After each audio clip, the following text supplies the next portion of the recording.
ABI news Gujarat હવે નજર કરીએ આજના મુખ્ય સમાચાર પર।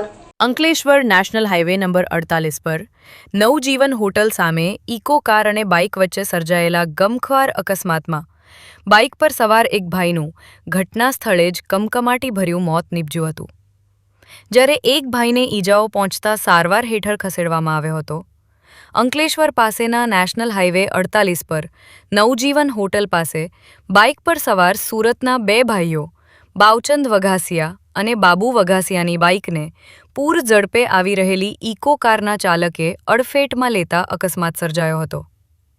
આ અકસ્માતમાં બાઇક પર સવાર 67 વર્ષીય બાબુ વઘાસિયાનું ઘટના સ્થળે જ કમકમાટીભર્યું મોત નીપજ્યું હતું, જ્યારે 64 વર્ષીય બાવચંદ વઘાસિયાને ઈજાઓ પહોંચતા તાત્કાલિક સારવાર માટે હોસ્પિટલ ખાતે ખસેડવામાં આવ્યો હતો।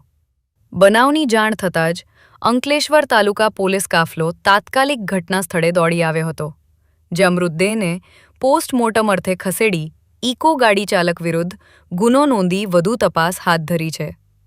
Dharmesh Rana, AB48 news Gujarat, Ankleshwar.